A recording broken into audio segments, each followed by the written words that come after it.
우리가 인생을 살아가다 보면 수많은 만남을 경험하게 됩니다.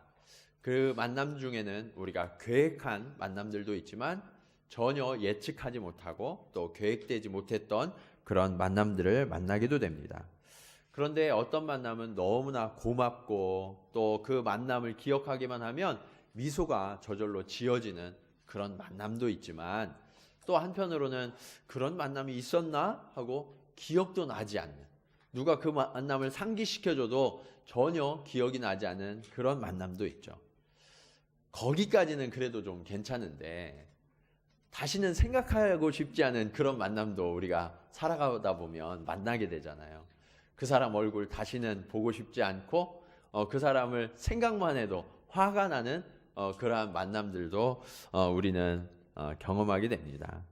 자, 그런데 오늘 본문에는요, 우리가 그렇게 만났던 만남 중에 인간이 누릴 수 있는 최고의 만남, 최상의 만남이 어떤 것인지에 대해서 가르쳐 주고 있습니다. 여러분은 기억에서 결코 잊을 수 없는 고마운 만남, 그리고 다시 만나고 싶은 만남 하면 어떤 분이 떠오르세요? 그런 만남을 한번 생각해 보시기 바랍니다. 그런 만남의 대상은 대부분 내가 좋을 때, 잘 나갈 때, 그럴 때보다는 내가 조금 힘들고 어려울 때, 내가 정말 고생할 때 누군가가 나에게 먼저 다가와서 나에게 손을 뻗어주고 또 나를 위로해주고 격려해줘서 다시 일으켜 주었던 그 사람, 그 사람이 가장 고마운 만남으로 우리 속에 기억되지 않을까, 그렇게 생각을 해보게 됩니다. 자, 그런데 오늘 본문에 이 만남, 이 최상의 만남, 최고의 만남을 이어갈 수 있는 비결에 대해서 말씀하고 계십니다. 그렇다면 우리는 인생을 살아가면서 만나게 되는 수많은 만남을 어떻게 최고의 만남, 최상의 만남으로 이어갈 수 있는지 오늘 말씀을 통하여서 교훈을 함께 얻고자 합니다. 자, 그러한 관계를 이루려면 첫 번째로 우리의 판단과 시선을 거두어야 한다라고 말씀하고 있습니다. 오늘 말씀에 등장하는 인물이 있죠. 이 여인은 음행 중에 붙잡힌 여인이었습니다. 현장에서 붙들렸기 때문에 이 여인은 어떻게 변명할 거리도 없고 빠져나갈 방법도 아예 없었던 사람이었어요. 아니, 좀 더 엄밀하게 당시의 상황을 말하자면 이 여인이 살아날 방법은 아예 없는 상황이었습니다. 자, 5절에 보면 서기관과 바리새인들이 말하는데 이 여인을 모세 율법은 돌로 쳐서 죽이라고 명령했다라고 이야기해요. 그 말씀이 레위기 20장과 신명기 22장에 기록되어 있거든요. 간음한 자는 돌로 쳐서 죽여라 라고 이야기해요. 그런데 이들이 이 율법을 다 알고 있음에도 불구하고 이 여인을 어떻게 했어요? 주님 앞으로 지금 끌고 나오고 있는 거예요. 주님 앞에 끌고 나왔어요. 왜 그랬냐면 주님을 시험하여서, 주님을 올무에 묶어서 주님도 같이 재판하고 무너뜨리려고 하는 그러한 계략이 그들 가운데 있었다라고 성경은 말씀하고 있습니다. 그런데 이들이 잊고 있었던 게 하나 있어요. 그게 뭐냐면 율법이 왜 생겨났나 하는 그 율법의 정신이에요. 여러분은 하나님께서 이스라엘 백성들에게 율법을 왜 허락하셨다고 생각하십니까?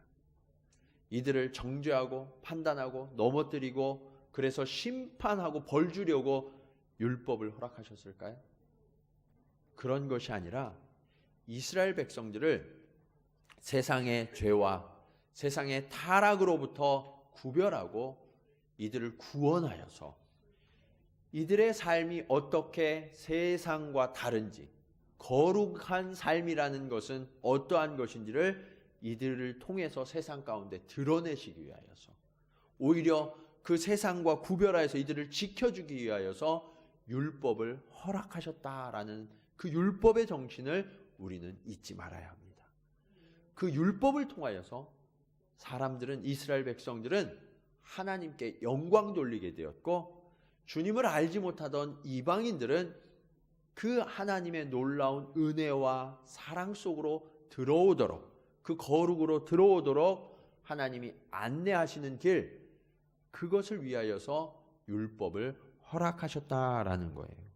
자, 그런데 이들은 이 하나님이 율법을 주신 본래의 목적, 그것을 잃어버리고 율법을 어디에 사용하고 있냐면 사람을 정죄하고 판단하고 저를 심판하여 멸하려고 하는 쪽으로 이 율법을 이용하고 있었다라고 주님은 지금 말씀하고 계시는 거예요. 지금 이들이 알지 못하고 주님 앞에 끌고 왔지만 율법을 주신 분이 누구예요? 하나님이시죠. 그런데 그들이 지금 시험에 빠뜨려 넘어뜨리려고 하는 그분이 누구예요? 하나님이신 예수님이에요. 하나님이신 예수님에게 그 율법을 들이대면서 하나님을 넘어뜨리려고, 예수님을 넘어뜨리려고 지금 시도하고 있었다는 거죠. 그것도 어떤 현장에서? 주님께서 오늘처럼 많은 백성들 앞에 말씀을 선포하면서 하나님의 영광을 나타내려고 하는 그 현장에 죄인을 끌고 와서 난동을 부리면서 모든 것을 그치게 하는 그러한 일을 지금 부리고 있었던 거죠. 어떻게 이런 일이 가능할까요? 그것이 가능했던 이유는 그들이 지금 하나님의 자리에 대신 앉아있기 때문에 가능한 일이었습니다. 세상을 심판하고 세상을 통치하시는 분이 누구세요? 그분이 하나님이시잖아요. 그런데 그 재판관의 자리에, 그 왕의 자리에 지금 이 서기관과 바리새인들이 대신 앉아 있는 거예요. 그러면서 하나님이신 예수 그리스도마저 심판하고 판단해서 벌하기 위해서 지금 이 자리에 쳐들어와 있다라는 것입니다.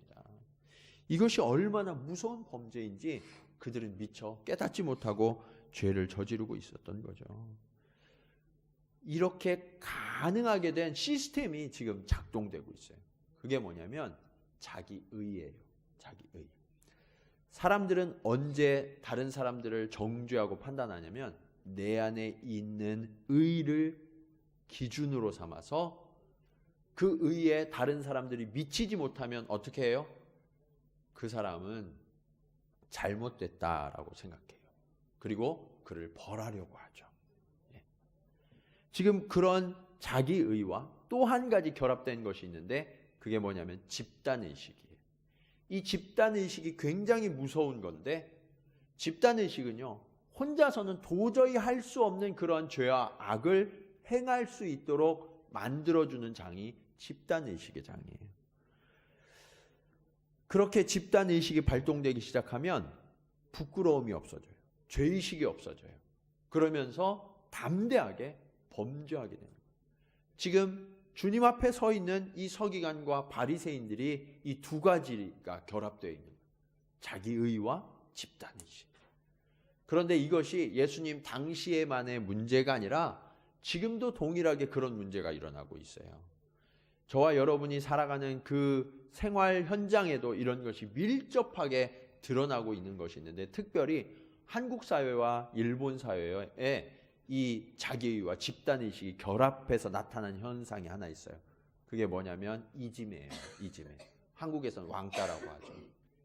이 이지매 왕따를 하는 사람들을요, 한 사람 한 사람 만나보면요, 괜찮은 사람들. 그 사람들이 그런 일을 할 사람들이 아니에요.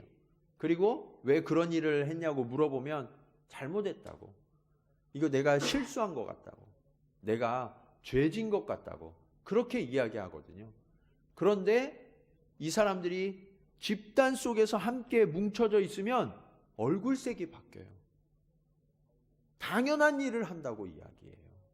그러면서 사람들을 매도하고 사람들을 자꾸 분리시키는 일들을 하고 있죠. 요즘에는 학교를 넘어서 일반 사회에도 이런 왕따 현상, 이지매 현상이 번져가고 있죠.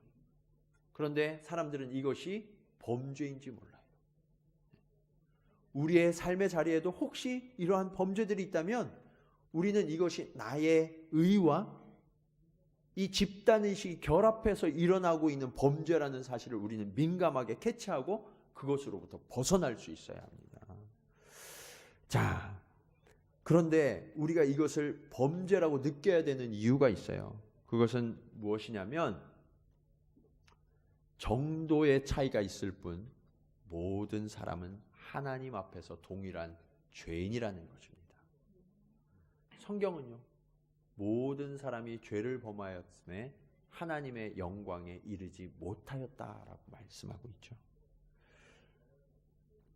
서기관과 바리새인들은 자신들이 의롭다고 생각했어요. 그러나 지금 자신들 앞에 서 있는 그 예수 그리스도 앞에서 자신들은 얼마나 큰 죄인인지를 미처 깨닫지 못하고 있었던 거죠.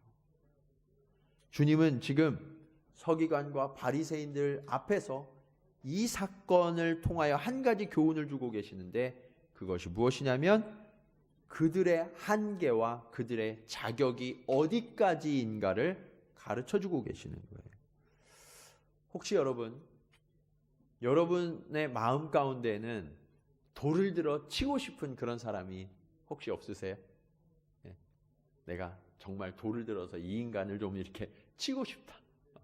그런 사람이 혹시 있으신지 모르겠어요. 그 정도까지는 아니어도 그 사람 생각만 하면 화가 나고 다시는 보고 싶지 않은 그런 인물이 우리 마음속에 있지 않은지 모르겠어요. 그런 분들이 혹시 계시면 이 말씀의 교훈을 우리가 새겨야 합니다. 우리의 자격과 우리의 한계가 어디까지인지 그것을 주님 앞에서 우리가 확인해야 돼요.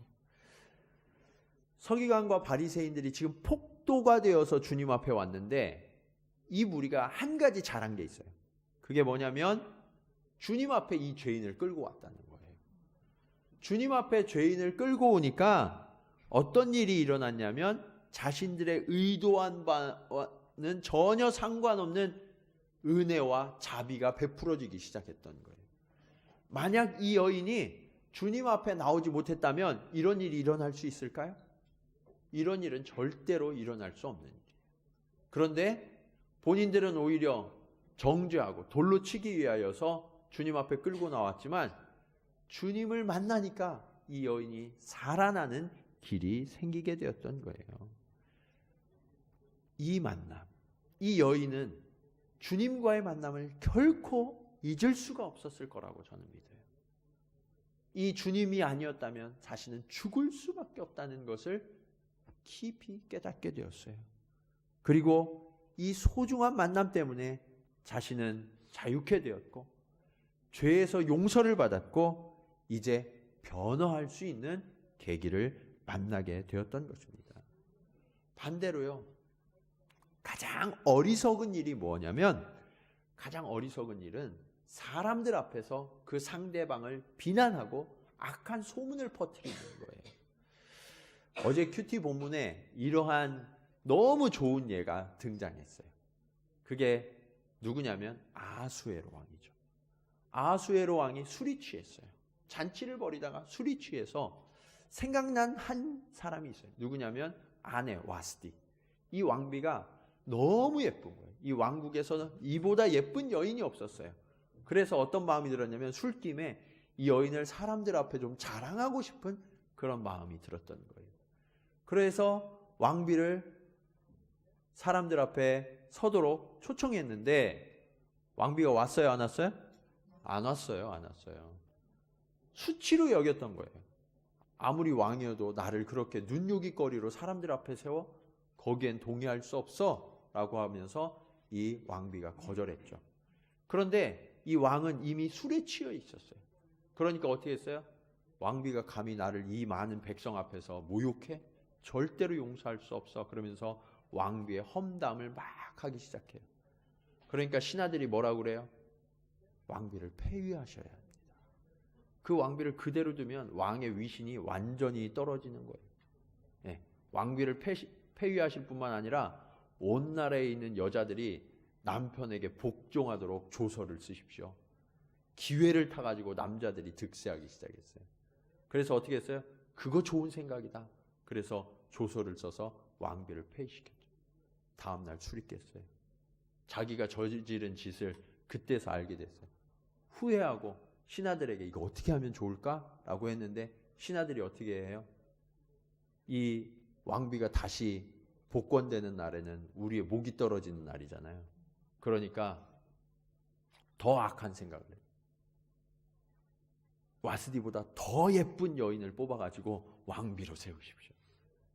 후회했지만 돌이킬 수 없는 일이 벌어지고 말았던 거예요. 여러분, 이와 같이 비방하고 악한 소문이 나게 되면 그 관계는 깨어질 수밖에 없어요. 내가 돌이키려고 해도 돌이킬 수 없는 일이 벌어지고 말아요. 왜냐하면 내가 의도했든 의도하지 않든 악한 소문을 내고 비방하는 순간 어떻게 돼요? 그 상대방에게 나의 기준, 나의 의가 그 사람에게 더 씌워져요. 나의 판단이. 그래서 그 사람도 나의 상대를 쳐다보는 눈이 어떻게 돼요? 삐뚤어지기 시작해요. 이게 공동체를 무너지게 하는 원리예요. 이지매가 작동하는 원리예요. 그러므로 여러분, 우리의 판단을 그쳐야 하고 상대에 대한 악한 비방과 소문을 그쳐야 합니다. 하나님께서는 그리스도인들이 이러한 악에서 벗어나라고 말씀하고 계십니다. 이것이 우리의 한계예요. 왜냐하면 그 판단은 누구의 몫이냐면 판단은 주님의 몫이에요. 그리고 그 판결은 또 누구의 몫이에요? 판결과 심판도 오직 주님의 몫이다라고 말씀하고 있는 거예요. 자, 그러면 우리는 어떻게 해야 돼요? 그 상대방 때문에 너무 힘들고 억울한 일을 만난 경우 우리는 어떻게 해야 합니까? 그들을 바리새인과 서기관들이 그랬던 것처럼 주님 앞으로 끌고 와야 돼요. 주님 앞으로 끌고 와야 돼요. 그런데 너무나 감사한 것은 이 바리새인과 서기관들은 주님 앞으로 끌고 올 수 있었어요. 그런 권한도 있었고. 근데 우리 주변에 있는 사람들을 그렇게 끌고 오기가 쉬워요, 어려워요? 네. 대부분 죄 지은 사람을 주님 앞에 끌고 오기가 정말 어려워요. 네.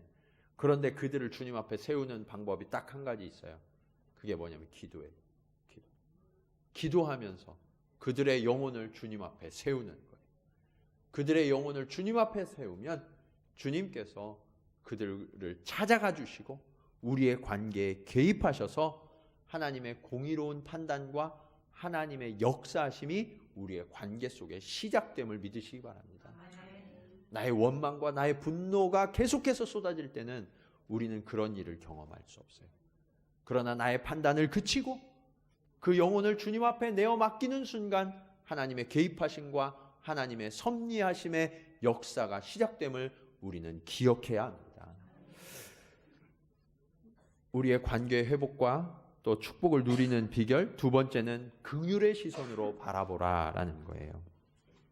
그런데 여기서 우리가 한 가지 확인해야 될 것이 한 가지 있습니다. 그게 뭐냐? 불쌍하게 보는 것과 긍휼하게 보는 것이 어떻게 다른가 하는 거예요. 여러분, 불쌍하게 보는 것과 긍휼하게 보는 건 어떻게 다르죠? 제가 말씀을 연구하면서 이게 굉장히 궁금해지더라고요. 그래서 사전을 한번 찾아봤어요. 사전을 찾아보니까 이렇게 이야기하더라고요. 불쌍하다라는 건 뭐냐면 처지나 형편이 어려워서 애처롭다라는 거예요. 처지나 형편이 어려워서 애처롭다. 그럼 긍휼하다라는 건 뭐냐면 불쌍하고 가엾게 여겨서 도와준다라고 써 있더라고요. 그 차이가 뭔지 아시겠어요? 불쌍하게 보는 거는 상대방이 너무 안 됐어. 그래서 이렇게 쳐다보면서 참 안 됐네. 어떻게 하지? 근데 거기까지예요. 참 안 됐는데 어떻게 할 방법이 없는 거. 그게 불쌍한 거예요. 그런데 긍휼히 여긴다, 긍휼히 본다라는 건 뭐냐면 그 상대의 아픔과 고통에 대해서 공감할 뿐만 아니라 그 아픔의 책임이 나에게 있다. 나에게도 함께 책임이 있다라는 것을 깨닫고 그 삶에 적극적으로 개입해서 개선해주고 그를 변화시키는 일에 적극적으로 나서는 것.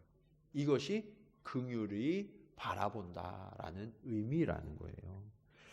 여러분, 주님의 시선이 바로 이 긍휼의 시선이었어요. 주님은요, 저와 여러분이 이 땅에서 고통받고 신음하는 것을 그냥 안 됐네. 그런데 어떻게 쟤네들은 땅에 있고 난 하늘에 있고 도울 방법이 없네. 그냥 죽어야지 뭐. 이렇게 방치하신 것이 아니라 긍휼의 시선으로 바라보시고 내가 내려가서 저들을 구원해야 되겠다라고 생각하시고 친히 내려오셔서 저와 여러분을 위하여 십자가에서 죽으시고 사망 권세를 이기시고 부활하셔서 구원하신 분, 그분이 긍휼의 주님이심을 믿으시기 바랍니다. 우리는 그 시선을 배워야 돼요. 오늘 주님께서는 바리새인과 서기관들이 주장하는 율법만으로는 사람이 구원 얻을 수 없음을 아셨어요. 로마서 3장 20절 말씀을 우리 한번 함께 좀 찾아보도록 하겠습니다. 로마서 3장 20절 말씀 함께 좀 찾아보시겠습니다.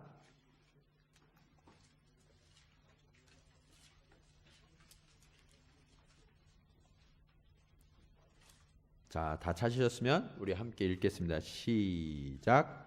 그러므로 율법의 행위로 그의 앞에 의롭다 하심을 얻을 육체가 없나니 율법으로는 죄를 깨달음이니라. 자, 율법으로 의롭다 하심을 얻을 육체가 있어요, 없어요? 없어요. 율법의 역할은 어디까지라는 거예요? 죄를 깨닫는 데까지 있다는 거예요. 그러니까 율법을 하나님이 우리에게 주신 목적이 뭐냐? 우리가 죄인이라는 것. 그래서 주님 앞에 나와야만 한다는 것을 가르쳐 주시기 위해서 이 율법을 허락해 주셨다라는 거예요. 주님은 이것을 아셨어요. 그래서 우리 인간을 그 죄에서 풀어 해방시키시기 위해서 이 땅 가운데 오셨고 이 문제를 직접 풀어주신 거죠. 네. 여러분, 정죄와 심판만으로는 절대로 변화가 일어나지 않고 회복도 일어나지 않음을 우리는 깨달아야 합니다. 제가 이렇게 많은 분들을 목회하면서 경험한 것 중에 하나는 아무리 사람에게 잔소리를 해도 그 사람이 변하지 않는다는 사실을 알았어요. 여러분 주변에 가족에게 제일 많이 잔소리 하시잖아요. 그렇죠? 잔소리를 해도 그 사람이 변해요, 안 변해요? 예, 변하지 않아요.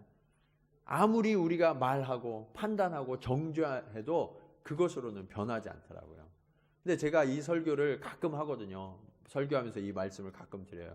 그러니까 어느 날 저희 아들들이 저한테 그러더라고요. 아빠, 잔소리로는 사람 변하지 않는다면서. 그래서 제가 미안해. 그렇게 말할 수밖에 없었어요. 여러분, 우리가 아무리 판단하고 정죄해도요, 그 결과 어떻게 되냐면 그 사람은 도망치거나 아니면 더 악한 길로 가는 것이 사람의 심성이에요.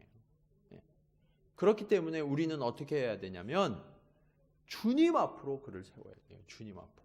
그리고 긍휼의 시선으로 바라보고 이것이 나의 책임임을 통감하면서 함께 개선하기 위하여 그 일 속으로 뛰어드는 그러한 결단과 용기가 우리에게 필요하다라고 성경은 말씀하시는 거예요. 주님은 이 땅 가운데 오셔서 주님의 새로운 율법의 시대를 새롭게 여시면서 율법을 완성하신다라고 말씀하시죠. 율법의 완성이 뭐예요? 바로 사랑이에요. 사랑하지 않고는 변화하지 않는다. 긍휼히 바라보지 않고 용서하지 않고는 평화가 일어나지 않는다는 거예요.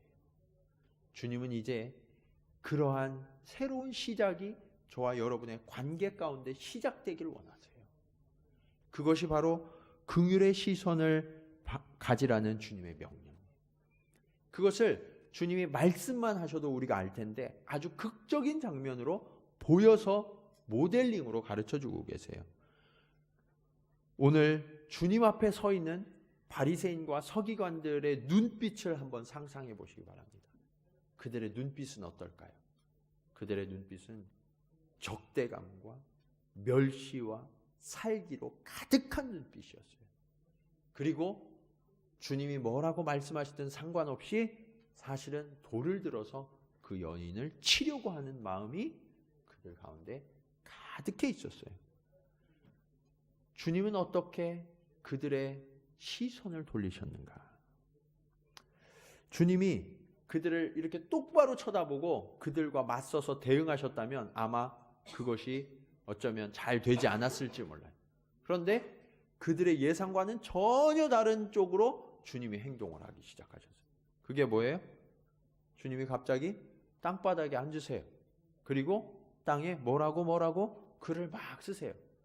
그런데 가끔 이 장면에서 사람들이 이 말씀을 따라오다 멈추고 궁금증을 갖는 분이 계세요. 그리고 설교 끝나면 꼭 오셔서 목사님 근데 예수님 뭐라고 쓰셨어요? 이거 물어보세요. 그런데 저도 몰라요. 성경에 안 써 있거든요. 안 써 있는 거는 궁금해 여기실 필요가 없어요. 왜냐하면 알 필요가 없으니까 안 쓰신 거예요. 그러니까 거기에 집착하지 마시고 주님의 행동에 우리가 시선을 돌려야 돼요. 주님이 땅바닥에 앉아서 글을 막 뭐라고 쓰시거든요. 그 글을 쓰시는 동안에 이 서기관과 바리새인은 계속해서 주님께 요구합니다. 이 여인을 어떻게 해야 합니까? 돌로 쳐야 합니까? 아니면 말아야 합니까? 계속해서 주님을 채근해요. 근데 주님은 아랑곳하지 않고 계속해서 글을 쓰세요. 자, 여기에서 주님이 놀랍게 성공하신 게 있어요. 그게 뭐냐?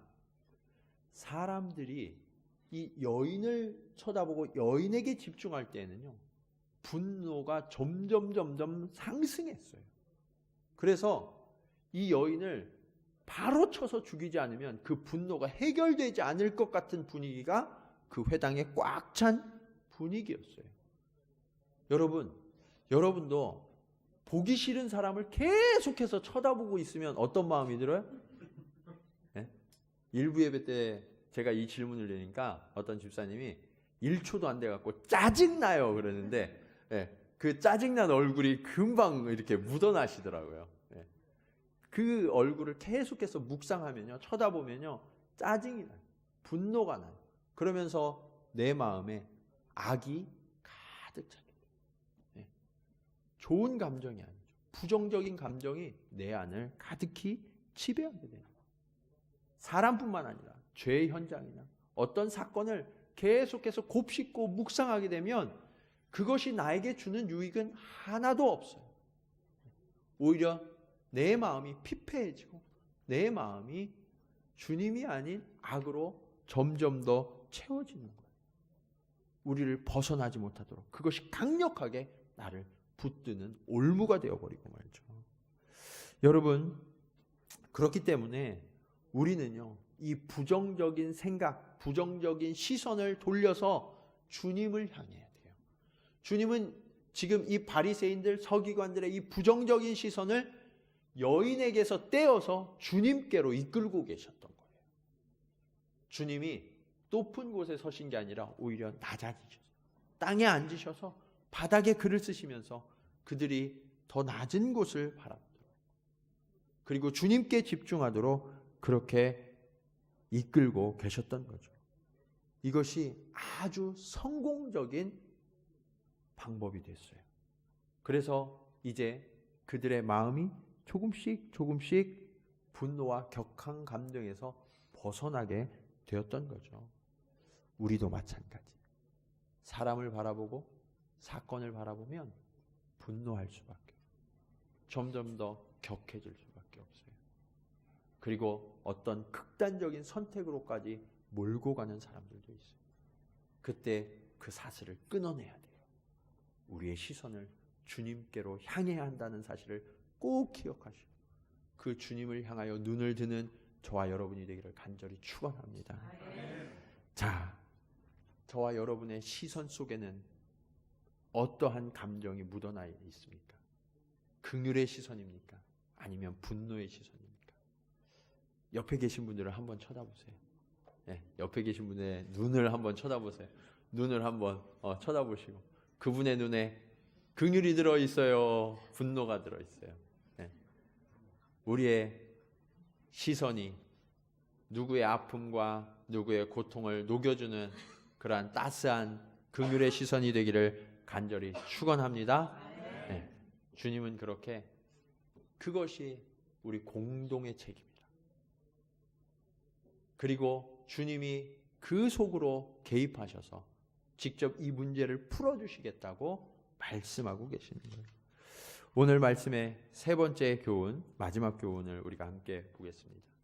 우리의 그 관계를 진정한 축복의 관계, 최상의 관계로 회복하기 위해서는 왕의 자비하심을 배워야 합니다.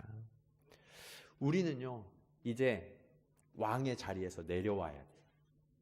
저도 그렇고 여러분도 그렇고 우리는 결코 왕이 아닙니다.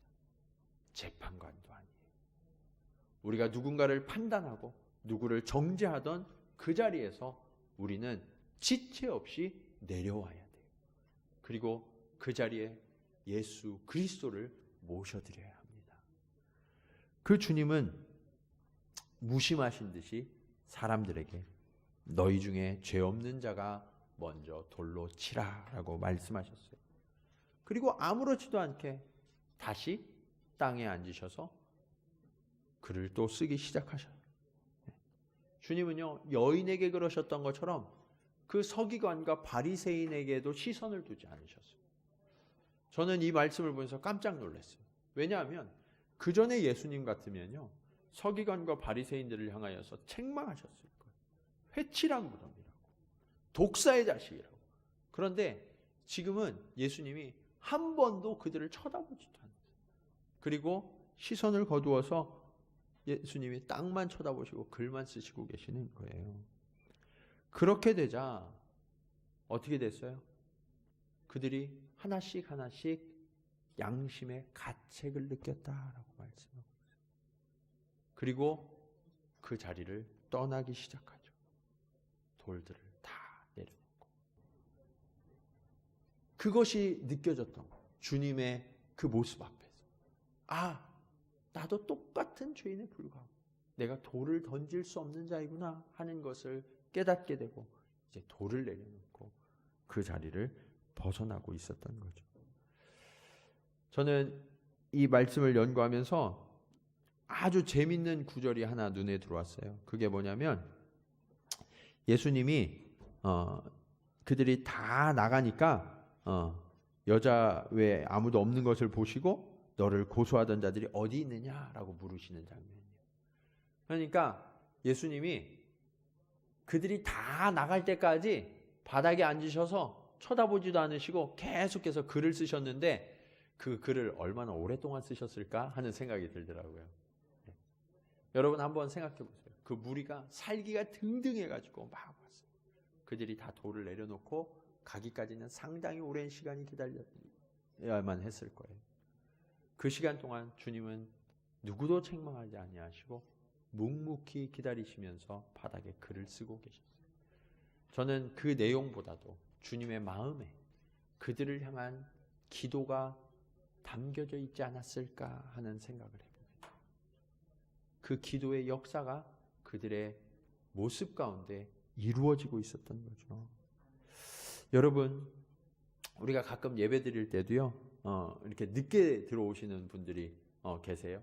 늦게 들어오시는 분들이 계시면 가끔 이렇게 좀 신경이 쓰이시기도 하시고 그러시잖아요. 거기에 신경 쓰지 마세요. 저는 그분이 늦었음에도 불구하고 주께로 나오는 동안 이미 마음의 벌은 다 받았을 거라고 생각해요. 왜요? 아, 이거 늦었는데 어떻게 하지? 하면서 조마조마하면서 오실 거 아니에요. 그리고 이 문을 열 때 그 마음이 어떻겠어요?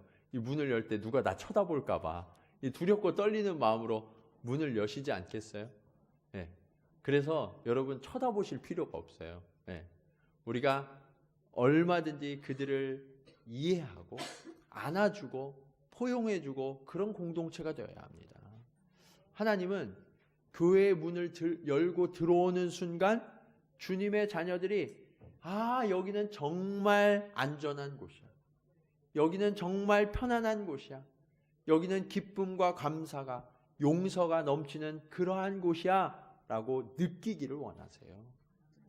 그것이 바로 우리의 자비의 왕 대신 하나님이 다스리시는 공동체가 아니겠습니까?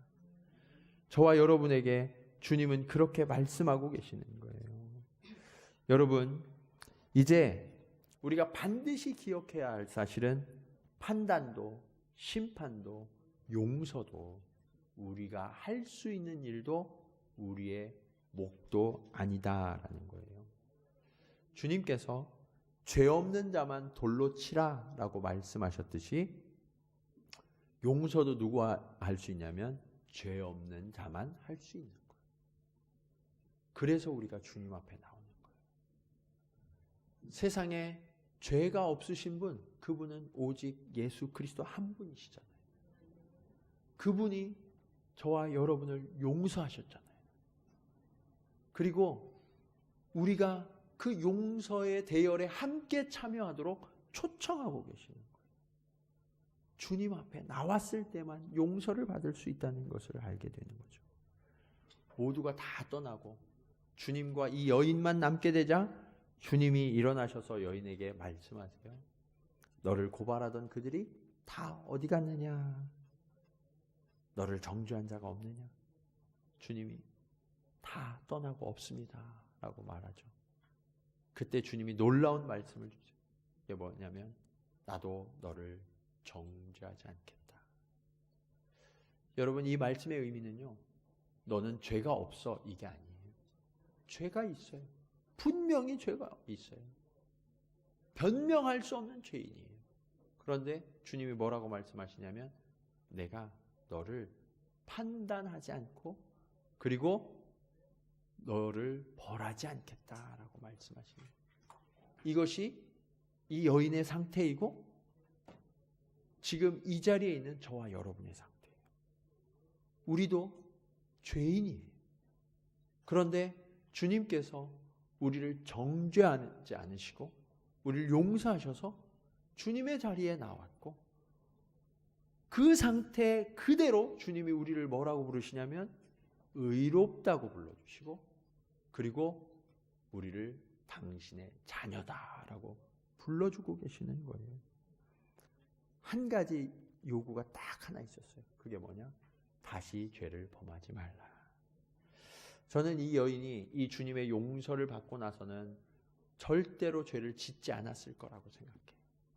왜냐하면 진정한 자유와 진정한 회복을 예수님으로부터 만났거든요. 자, 우리 로마서 6장 2절 말씀해 보면 이렇게 말씀하고 있어요. 이 자유를 어떻게 사용해야 하냐? 그럴 수 없느니라. 죄에 대하여 죽은 우리가 어찌 그 가운데 더 살리요라고 말씀합니다. 우리가 주님으로부터 구원을 얻었어요. 자유를 얻었어요. 자비의 용서하심을 받았어요. 그러면 이 용서가 다시 죄를 짓게 하느냐? 그렇지 않다는 거예요. 우리는 완전히 새로운 사람이 되어서 변화되어서 다시는 죄에 거하지 않는 그러한 사람으로 거듭나게 되었다라고 주님이 말씀하고 있죠. 이러한 일이 어떻게 일어날까요? 이게 바로 용서의 능력이에요. 주님의 자비의 능력이에요. 이제 이 여인은 이 말씀을 그대로 경험하고 살아가는 산증인이 되었어요. 이게 바로 변화의 출발점입니다. 여러분, 지금 저와 여러분의 상태도 동일한 출발선상에 서 있다는 사실을 우리는 기억해야 돼요. 우리도 주님의 용서를 받고 이제 새로운 삶을 향하여 나아가는 그 출발선상에 우리도 동일하게 서 있다는 거예요. 오늘 우리의 왕이신 주님, 그 주님은요 자비하신 예수님이라고 말씀하세요. 그리고 그 주님께서 긍휼하심과 사랑으로 넉넉하게 저와 여러분을 용서하셨음을 믿으시기 바랍니다. 그래서 우리가 오늘 이 자리에 앉아서 하나님을 마음껏 찬양하고 예배할 수 있는 거예요. 그리고 그 자비하신 왕께서 이렇게 선포하십니다. 너희가 사람의 잘못을 용서하면 너희 하늘 아버지께서도 너희 잘못을 용서하시리라. 우리가 누군가의 잘못과 죄를 용서할 때 그것이 전제가 되어서 우리도 하나님께 용서받을 수 있다라고 말씀하고 계시는 거예요. 그런데 여러분, 이 용서가 잘 돼요, 안 돼요? 잘 안 되죠. 아니, 잘 안 되는 정도가 아니라 웬만해서는 안 돼요. 그렇기 때문에 어떻게 해야 돼요? 주님 앞에 나와야 돼요. 성령의 능력을 덧입어야만 가능한 일이에요. 용서는 자연스럽게 저절로 되는 일이 아닙니다. 믿음으로 이 용서를 선포하셔야 돼요. 이제 우리 주변에 나에게 잘못한 이들을 믿음으로 용서한다고 선포해 보세요. 그 선포가 그들에게 이루어지고 또 그들에게 직접 못한다 할지라도 하나님 앞에 내가 호소하면서 용서하기 원한다고 그렇게 고백해 보세요. 그 순간 하나님의 놀라운 회복의 은혜와 능력이 우리의 관계 가운데 개입되고 점점 더 변화되어지는 길이 열리게 될 줄로 믿으시기 바랍니다. 이제 그 믿음의 길, 그 자비의 길, 그 긍휼의 길을 저와 여러분이 걸어가야 되는 거예요. 하나님의 나라는 어떤 나라입니까? 하나님의 나라는 완벽한 사람, 거룩한 사람, 흠이 없는 사람만 들어가는 나라인가요? 결코 그렇지 않아요. 우리는 여전히 죄 가운데 있고 여전히 허물이 많고 여전히 넘어지는 실수하는 사람들입니다.